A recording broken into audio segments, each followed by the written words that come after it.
अस्सलाम वालेकुम। मैं पहले अच्छी चीज़ों से ये व्लॉग को स्टार्ट करना चाहती थी, क्योंकि मैं ये चीज़ दिल से नहीं कर रही हूँ, बस अल्लाह मेरी ज़िंदगी में ये चीज़ें करा रहे और इसीलिए मैं कर रही हूँ। बट ये चीज़ जो है ये है कलाम पाक, और ये मेरे मक्का का कलाम पाक है, जो पता नहीं किसके नसीब का था, जो मेरे पास रखा हुआ था। और ये बगदाद की तस्बीह है, और ये तस्बीह का जो बंच लिया था मैंने बहुत अपने ख़ास लोगों के लिए लिया था। ये चीज़ बड़े दिल से ली थी मैंने। तो मैं ये सब चीज़ें जो है सोच कर नहीं रखी थी, बस क्या रखा था घर में। लेकिन ऐसा हुआ कि ज़ोर ज़बरदस्ती वाली चीज़ें जो मेरे ऊपर कराई जा रही है, तो अल्लाह को मंजूर नहीं है, जब तक तो होगा नहीं कुछ भी। तो ये सब चीज़ें मैं जहाँ जा रही हूँ, अभी आपको बताऊँगी कि मैं कहाँ जा रही हूँ। तो ये सब चीज़ें वहाँ पे देने के लिए ली हूँ, क्योंकि वहाँ पे मैं किसी को अपनी बेटी मानी थी, और अल्हम्दुलिल्लाह बेटी मानती हूँ, इसीलिए वो हर दुआ में, हर नमाज में मुझे शामिल रखती है, मेरे हक़ में हमेशा दुआ करती है। पैसे से मुझे कोई उसके लेना देना नहीं, ना उसके पास पैसा है और ना वो मेरे पैसों पे कभी आस करती है। बस वो मुझे माँ बोलती है, मैं उसको बेटी बोलती हूँ, वो मुझे आंटी बोलती है।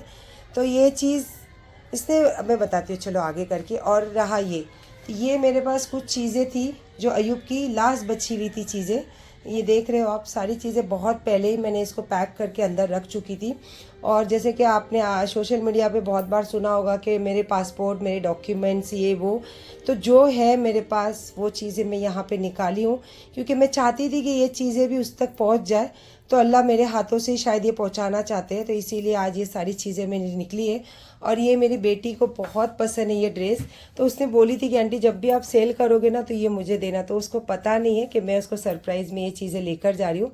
और उसने बोला था कि आंटी मुझे शादी में जाना है, कोई अच्छे कपड़े हो तो ला कर देना। तो मैंने जस्ट अभी आपने देखा था अजमेर गई, जब अभी जस्ट इसको कप्तान को बनाई हूँ मैं।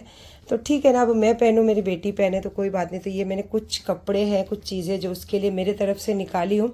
और सबसे बड़ा तोहफ़ा तो ये है, क्योंकि उसने कहा कि मेरी कुरान शरीफ आंटी ख़राब हो गई है।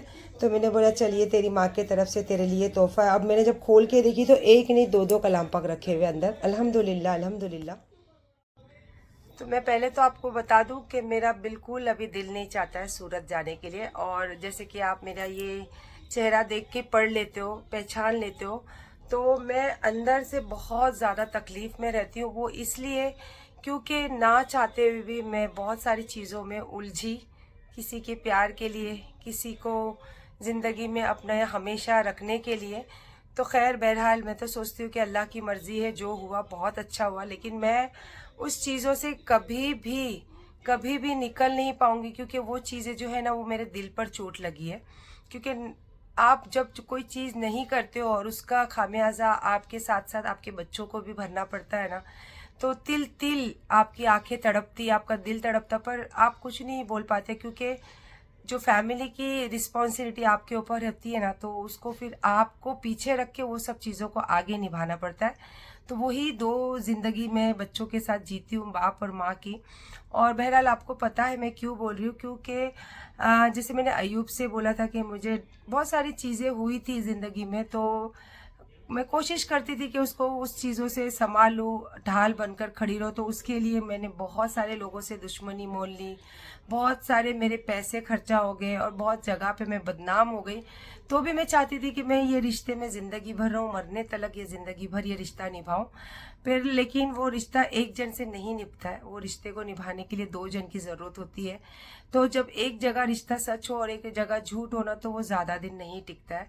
तो मुझे नहीं मालूम क्या है, क्योंकि मैं मेरे तरफ से ये जानती हूँ कि मैंने ये रिश्ते को निभाने के लिए बहुत कुछ अपना कुर्बान करी हूँ और बहुत सारी गंदगी अपने ऊपर ली हूँ।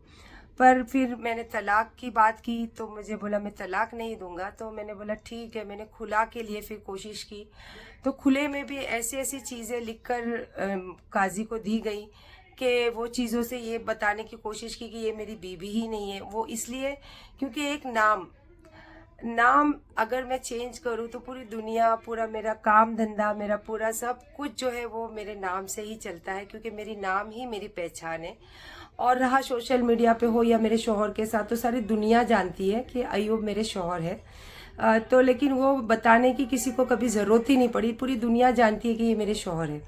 लेकिन उसको हमेशा ही ये तकलीफ़ थी कि मैं अपना नाम चेंज नहीं करती हूँ। तो मैंने हमेशा ही इस बात को बोला कि लॉ से भी ये ऑर्डर है कि अगर औरत नहीं चाहे तो कोई उसको ज़बरदस्ती नहीं कर सकता है। पर ये चीज़ के लिए क्या ज़रूरत है जब दुनिया को मालूम है तुम मेरे शौहर हो। सबसे बड़ी ज़रूरत, सबसे बड़ी बात होती है कि हम एक दूसरे को वो चीज़ों पे एक्सेप्ट करें हैं, तो फिर दुनिया वहीं पे ख़त्म हो जाती है। मैं तो यही सोच के ज़िंदगी जी रही थी, और मैंने अपनी पर्सनल चीज़ें हो या फिर अपने काम धंधे की ज़िंदगी हो या मेरे घर की ज़िंदगी, मैंने उससे कभी उसको दूर नहीं रखा। तो उसका खामियाजा ये है कि मुझे जब मैंने लास्ट खुला मांगा तो उससे भी जब उसने इनकार कर दिया तो मैंने बोला खैर कोई बात नहीं, ठीक है, तुम अपनी ज़िंदगी में जियो, मैं अपनी ज़िंदगी जीती हूँ। क्योंकि मैं बहुत थक गई हूँ सब बुराइयों को जो मेरे ऊपर आती है, तो वो मैं कहाँ से आती है वो मुझे पता है। अभी भी मैं किसी के ऊपर इल्ज़ाम देना नहीं चाहती हूँ, पर ये मैं जानती हूँ। तो इसीलिए मैंने उससे किनारा किया, क्योंकि आगे आगे मेरी ज़िंदगी ढल रही है, मेरे बच्चों की ज़िंदगी ऊपर हो रही है, तो वो जो चीज़ें हैं ना वो मेरे बच्चों के ऊपर तक आ गई है। तो मैं नहीं चाहती कि मेरी बढ़ती हुई बच्चों की ज़िंदगी में वो चीज़ें भी बढ़ें। इसीलिए मैंने ये फ़ैसला करके इस रिश्ते को इत्मीनान से ख़त्म करने की कोशिश की। मुझे कोई ना कोई चीज़ का एक्शन लेना था, ना कोई चीज़ों में खलल करना था, ना तो उनकी फैमिली में डिस्टर्ब करना था, ना तो उसकी ज़िंदगी में डिस्टर्ब करना था। उसने मुझे बेबी माना नहीं माना वो उसके दिल की बात है, पर मैंने तो हमेशा ही उसको अपना शौहर माना था। तो ये सब चीज़ों से जब ये हुआ कि वो खुले में भी उसने आनाकानी करके बहुत गलत सारी चीज़ें दी, तो फिर मैंने बोला कि ठीक है कोई बात नहीं, जाओ आप अपनी ज़िंदगी जियो, मैं अपनी ज़िंदगी जीती हूँ। ये कहकर मैंने सारी जगह से उसको ब्लॉक कर दिया था, और अपने घर पे मैं अपने बच्चों के साथ जीती हूँ, जैसे भी रहती हूँ बस अपने बच्चों के साथ जी रही हूँ। तो उसमें क्या हुआ, उसने पहले तो एक सोशल मीडिया पे एक चीज़ें उठाई कि मेरा पासपोर्ट, देन उसके बाद में काफ़ी सारे जो हेटर्स है जो मुझे हेट करते हैं या फिर रिएक्शन चैनल चलाते हैं, आई डोंट नो, पता नहीं क्या है, पर उन्होंने भी ये चीज़ों का एक्शन किया कि पासपोर्ट जब तुम बोल रहे हो तो पहले भी यही दुखड़ा रोया जाता था, लेकिन फिर तुम उम्रा करने किस तरीके से गए। तो कहीं ना कहीं मेरे दिल को थोड़ी ठंडक हुई कि चलो हेटर्स ही सही, लेकिन ये बात की कहीं तो जिक्र हुई। तो फिर मैं खामोश रही। फिर ऐसा हुआ कि मैंने लास्ट आप लोगों को उसमें दिखाया था, क्या बोलते, जब लाइफ आ रही थी, कि ऐसे सब चीज़ें जब लेटर मेरे पर बार बार डाला जा रहा था तो मैं बहुत हताश हो गई थी। हताश होने की वजह से मैंने कहा कि मैं आज भी तुमसे अलग होने के बाद भी कोर्ट में जो केस चल रहा है उसकी श्योरिटी यानी जामीनदार जो है मैंने मेरे बेटे को रखा था, अली को। जब तुमको इस बात की भी थोड़ी भी ना एहसास है ना तो तुमको इसका ये चीज़ का बड़कपन है, तो फिर मैं क्यों मेरे बच्चों को अटका के रखूं। तो इसीलिए मैंने कोर्ट में एक एप्लीकेशन डाला और मेरे बेटे का नाम श्योरिटी से बाहर निकाला। बस ये करना था कि मेरी इतनी बड़ी गलती हो गई कि बार बार फिर से लेटर डाला जा रहा है, और सूरत से मुझे बार बार फ़ोन आता है पुलिस वालों का। मैं बात करती हूँ, मेरे सर बात करते हैं, तो कहीं ना कहीं बात वो हो जाती है। और मेरे पास जो चीज़ें हैं यही है। यकीन भी नहीं कर सकती कि यह आदमी इतने प्लानिंग के साथ मेरे साथ ज़िंदगी जीता था। वो तो मैं सोच, ये मेरे हालत जो है ना, बस वही सोचने की वजह से मेरी हालत ये है। तो उसमें भी मैंने हार नहीं मानी, तो इसीलिए फिर मुझे वापस अपना सूरत पुलिस स्टेशन से बड़े ऑफिसर से बात हुई। एक्चुअली दूसरे ने किया था, फिर मेरे रेफरेंस से फिर बड़े ऑफिसर से बात हुई, तो उन्होंने बोला कि मैम एक बार आप आ जाइए, अपना स्टेटमेंट करवा के जाइए, तो ताकि आप फिर दूसरी जगह भी ये स्टेटमेंट आप यूज़ कर सकते हो। तो मैंने बोला ठीक है सर। मुझे बोले आप जब कुछ गलत नहीं हो तो आप क्यों टेंशन ले रहे हो। मैं बोले बस मैं नहीं आना चाहती थी, अगर यहाँ से होता है तो आप कर लीजिए। तो बोले एक बार आ जाओगे तो आपके लिए बेहतर होगा। तो ठीक है, मैं बोली मैं आती हूँ। तो इसीलिए मैं सूरत जा रही थी, तो सूरत जाते जाते देखो ये सब चीज़ें अल्लाह मेरी खिदमत में लिखा था कि मेरे से ये खिदमत होनी है, और इसीलिए मैं जा भी रही हूँ। और क्या पता बालिश अपना लाका शहीद को मैं दिल से इतना याद कर रही थी, तो यही बहाने से वो मुझे अपने दर पे बुला रहे होंगे। तो इंशाअल्लाह ताला बस सुबह बच्चों के साथ जाऊंगी, क्योंकि मुझे बच्चे अकेले जाने नहीं दे रहे। मैं बोली मैं जाकर आती हूँ बेटा, तो बोले नहीं। तो बच्चे बोले हम भी चलते हैं। तो ये जो है ना, यही चीज़ है ना, उसको बहुत चुभती थी, क्योंकि मेरे बच्चे ना कहीं पे भी मुझे अकेला कभी नहीं छोड़ देते। इवन वो मेरे साथ में जो बदतमीजी भी करता था घर में, कभी कुछ हो भी जाता, बहुत बड़े बड़े चीज़ें हुई है घर में, लेकिन मैंने गलती ये की कि मैंने अपने घर की बात हमेशा अपने घर में रखी, अपनी मुट्ठी में रखी, कभी उसको सरेआम होने नहीं दिया, सरे बाजार होने नहीं दिया। तो ये मेरी गलती नहीं है, ये अच्छे घर की, अच्छे माँ बाप की, अच्छी परवरिश की पहचान होती है, मैं यही मानती हूँ। और मैं मेरे बच्चों को भी यही सिखाती हूँ कि बेटा कभी किसी की इज्जत जो है ना वो बाहर कभी ख़राब होने मत देना। चाहे उसके लिए आप पे अगर तोहमतें लगे तो आप सहन कर लो, क्योंकि उसका अजर जो है ना वो अल्लाह देते, उसका जवाब जो है अल्लाह देते। तो बस यही सब चीज़ें मैं अभी लेकर जा रही हूँ। अल्लाह मुझे कामयाब करे और ज़िंदगी में जो मैंने अच्छे काम किए ना तो मेरे लिए अच्छा ही होगा, अगर मेरे से कुछ बुरा काम किया तो उसका मुझे बुरा ही मिलेगा। मैं तो यही सोचती हूँ। और अगर इसके अवज़ में मुझे कुछ मिल रहा है तो मैं फरियाद नहीं करूँगी, क्योंकि मैंने ये रिश्ते को गरीब नवाज की देन समझी है। तो मैं मेरे सरकार से इतनी मोहब्बत करती हूँ, क्योंकि आज मेरी जो हैसियत है वो उनकी दी हुई है, आज मेरी पहचान जो है वो उनकी दी हुई है, आज मेरी ज़िंदगी जो है वो उनकी दी हुई है, आज जो मैं इतना आराम से बैठी हूँ वो मेरे सरकार की दी हुई है। तो मैं उसमें उनके लिए तो कभी कुछ नहीं बोल सकती हूँ। मैं तो यही बोलती हूँ कि मेरे हक में जो अच्छा है आज भी वो मेरे लिए कर ही रहे मेरे सरकार, और हमेशा अपनी छाँव में मुझे और मेरे बच्चों को रखा है। जब कभी मैं ये वीडियो अपलोड करूँगी तो बस यही दुआ करना कि अल्लाह मेरी हिम्मत कभी नहीं तोड़े, और अल्लाह कभी भी कोई सिंगल औरत की ज़िंदगी में ऐसा टाइम और ऐसे हादसे अल्लाह पाक कभी नहीं लावे। और कभी कोई किसी के ऊपर अगर सच्चे दिल से भरोसा करके उसके ऊपर अपनी ज़िंदगी, अपना सब कुछ निछावर करता रहा तो उसके बदले में अल्लाह उसको ये दिन और ये चीज़ें नसीब ना करे। बस अगर आगे कुछ होगा तो ज़रूर थोड़ा बहुत शेयर करूँगी, क्योंकि सुबह जब रास्ते में रहूँगी तो, और नहीं करी तो समझना कि ये एक वीडियो है जो मेरे दिल के दर्द अंदर से जो तकलीफ़ है ना, बस कुछ शब्दों में मैं आपके सामने रखी हूँ।